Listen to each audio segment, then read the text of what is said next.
What is down, everybody? It's your main course, little Pancake. Welcome back to another video. Today we are going to be talking about a lighthouse.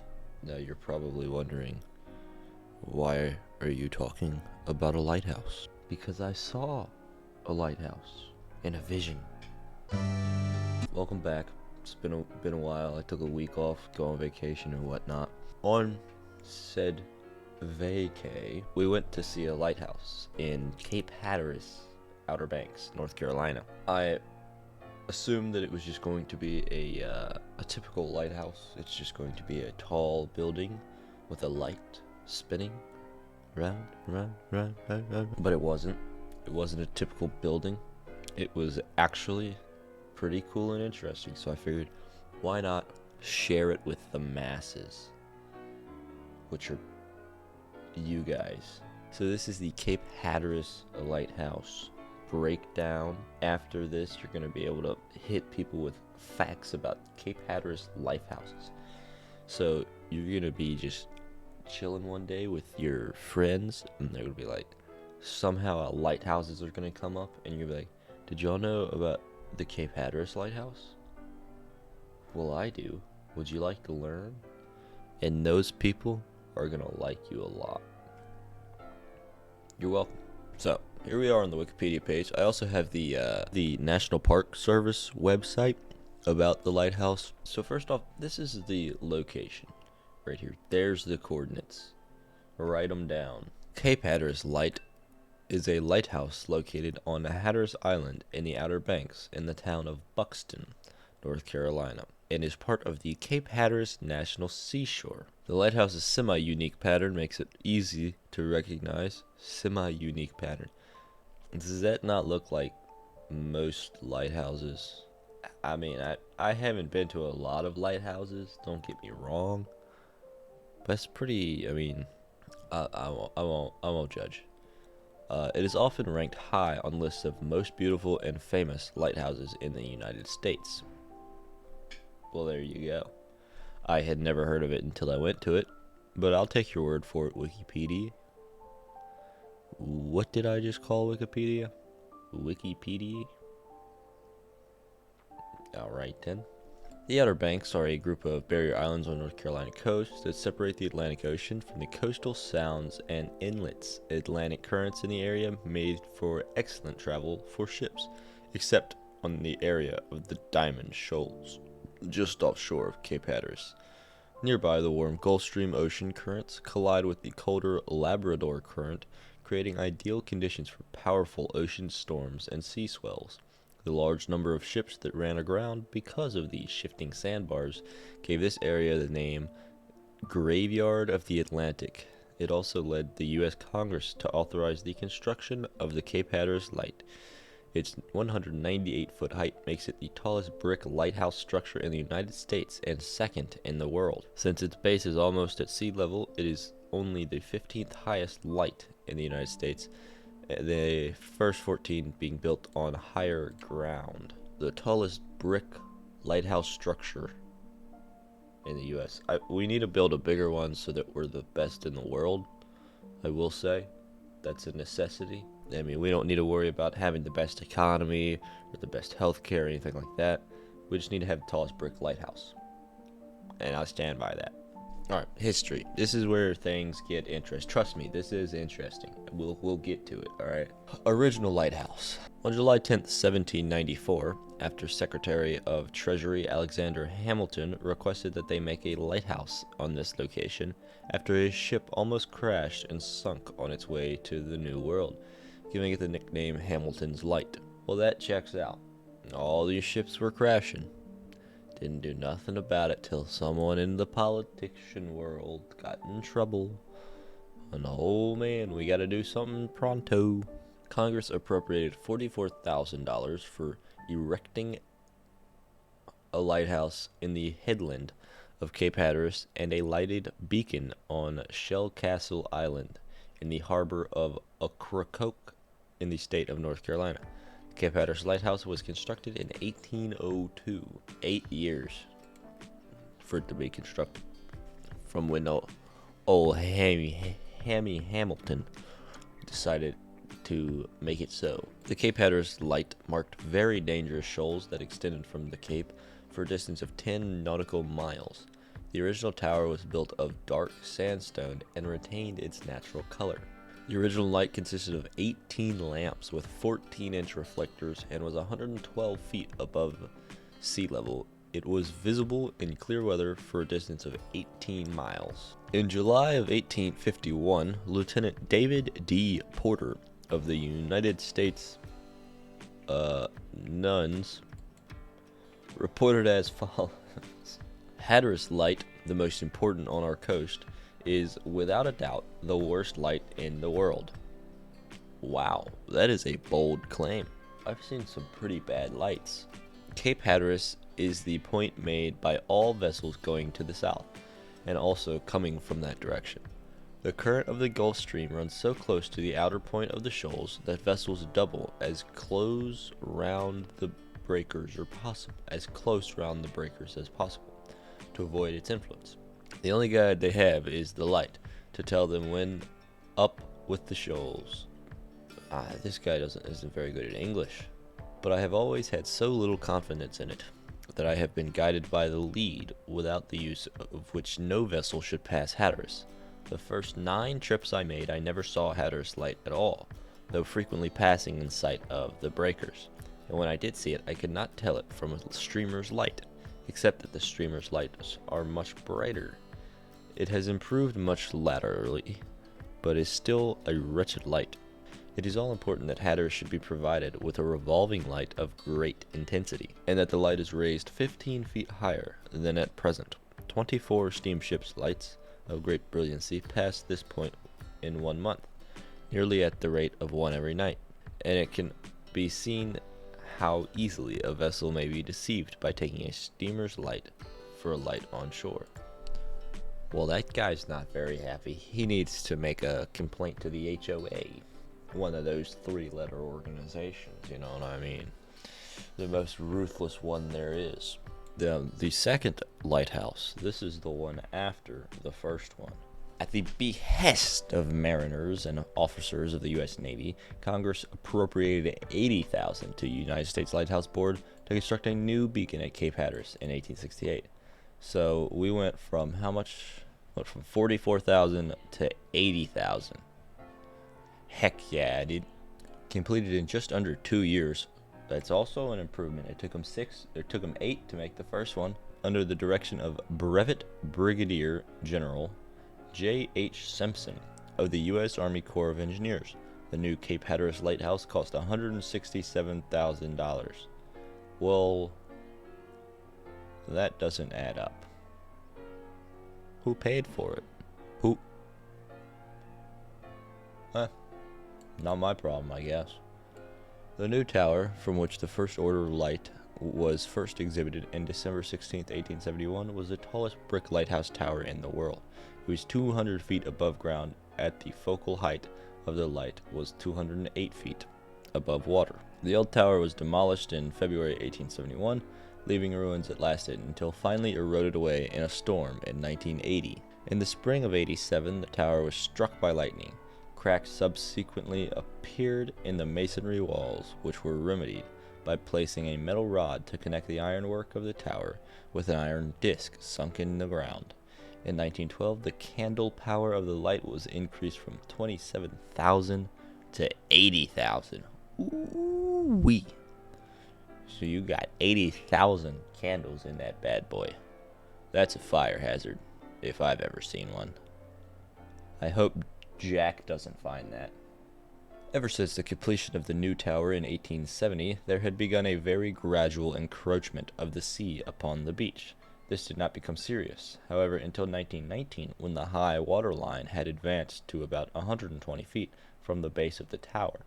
Since that time, the surf gnawed steadily toward the base of the tower until 1935, when the site was finally reached by the surf. Several attempts were made to arrest this erosion, but dikes and breakwaters had been of no avail. In 1935, therefore, the tower light was replaced by an aero beacon atop a 4-legged steel skeleton tower, placed farther back from the sea on the sand dune, 166 feet above the sea.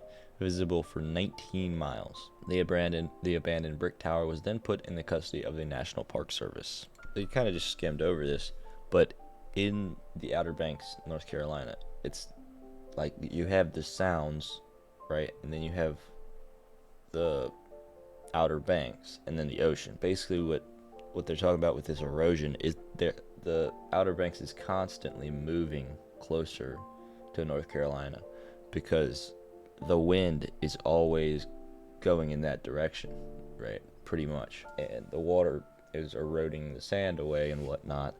So it's just constantly, very, very, very slowly pushing the islands inland, which is really cool. And this has become a problem for the Cape Hatteras Lighthouse. What will they ever do to save this iconic structure? We will find out shortly. The Civilian Conservation Corps and Work Progress Administration erected a series of wooden revetments which checked the wash that was carrying away on the beach. In 1942, when German U-boats began attacking ships just offshore, the Coast Guard resumed its control over the brick tower and manned it as a lookout station until 1945. By then, due to accretion of sand on the beach, the brick tower was 500 to 900 feet inland from the sea, and again tenable as a site for the light, which was placed back in commission January 23, 1950. The new light consisted of a 36-inch aviation-type rotating beacon of 250,000 candle power. If Jack finds that one, he is simply not gonna make it. I'm sorry. I feel bad for the guy, but visible 20 miles and flashing white every 7.5 seconds. The steel skeleton tower, known as the Buxton Woods Tower, was retained by the Coast Guard in the event that the brick tower again became endangered by erosion, requiring that the light again be moved. The light pattern at night is a bright white flash every 7.5 seconds. National Park Service acquired ownership of the lighthouse when it was abandoned in 1935. Today, the Coast Guard owns and operates the navigational equipment, while the National Park Service maintains the tower as a historic structure.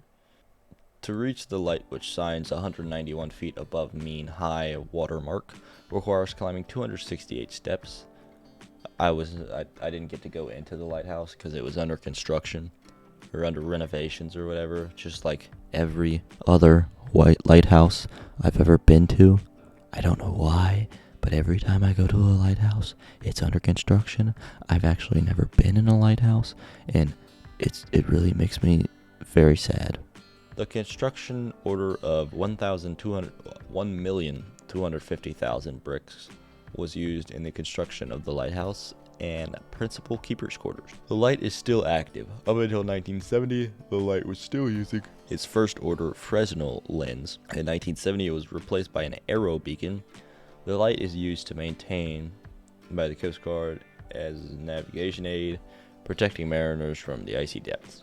They did in the museum. It was really cool because they had in one part they had a little map of shipwrecks along like Cape Hatteras and like a little bit of the Outer Banks and stuff. It was cool. Like it was just the sheer amount of shipwrecks is maybe not cool is the wrong word, but very shocking that it's that many, you know.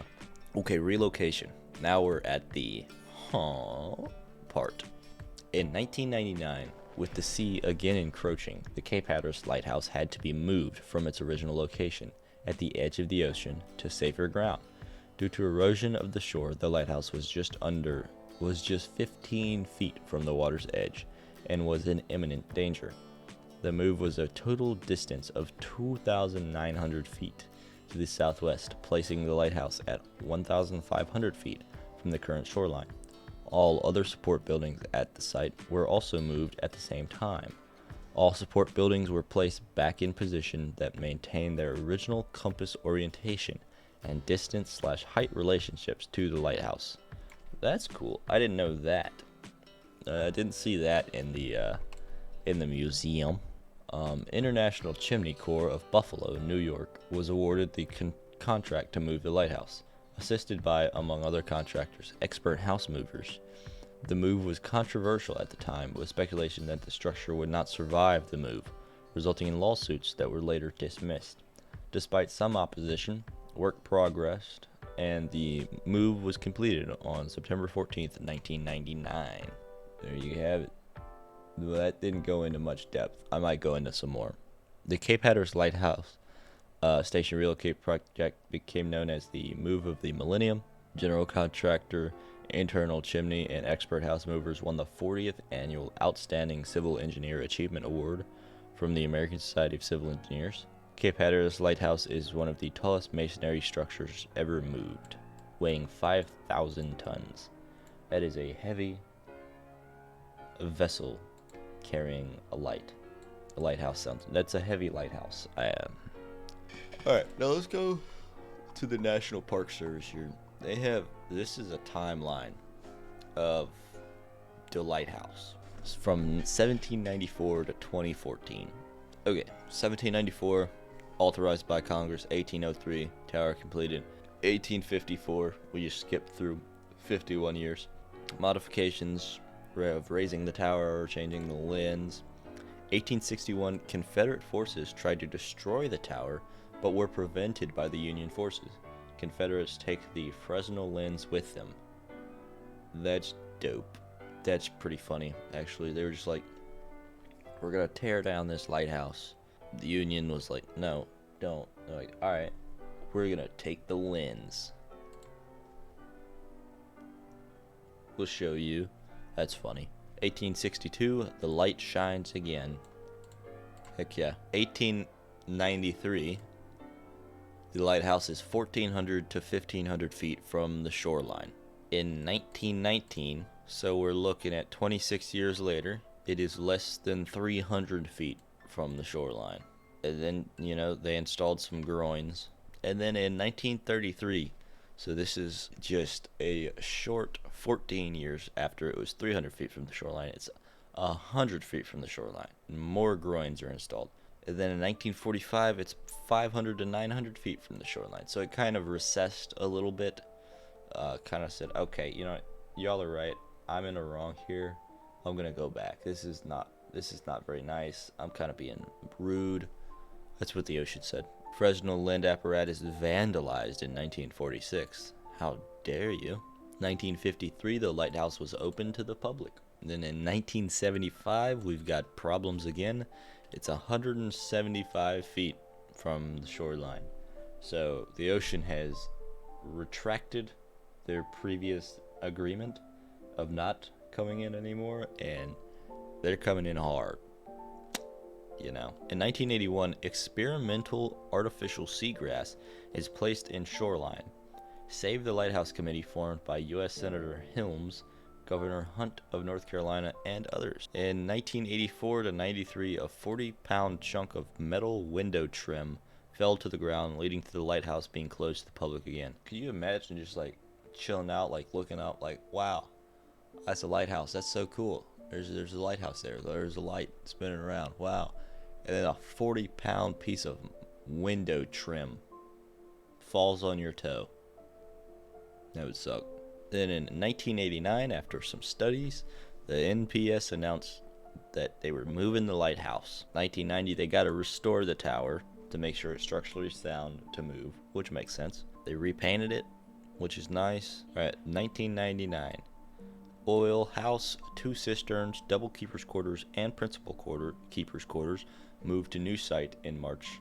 Later, the lighthouse moves 2,900 feet in 23 days, moving at 1,500 feet back from the ocean. 2000, lighthouse reopens. They don't waste any time. Then 2001, it's closed due to repairs. 2002 is painted again. They put a lot of paint into this. 2003, reopened. Let's go. 2014, repainting done during the spring and summer months. 2023, it's closed because James was going there, and screw him. So I'm gonna give you the breakdown of this. None of these little websites gave that good a breakdown of the sheer size of the moving of this lighthouse and how big of an undertaking it was. Pretty much, they took this lighthouse that weighs how much? I think Wikipedia said how much it weighed. 5,000 tons. All right, which is an inconceivable amount of weight to me, but it's really heavy. They basically dug out around it, broke out the foundation, and replaced the foundation with kind of like jacks and bars and stuff like that. They jacked it up, got it all on wheels, right? And then they used hydraulic jacks to push it 5 feet at a time for 2,900 feet. I'm gonna do some quick math here. That's 580 pushes. So they had to like reset everything, take it all down, set it back up, push it 580 times. That's a lot of times. Like it was a big undertaking. It was really cool, I think. That's Cape Hatteras Lighthouse for you there, ladies and gentlemen. Hopefully you found this interesting. There's a little bit of everything in here, you know. There's a lighthouse. There's World War II. There's some engineering, civil engineering for you. There's water and sand, and there's me. I hope you guys enjoyed this video. I really enjoy this kind of stuff. I just like learning stuff, and this was interesting factoids. So thank you guys so much for watching. Smash like if you haven't already. Subscribe if you want to see more of this high quality stuff.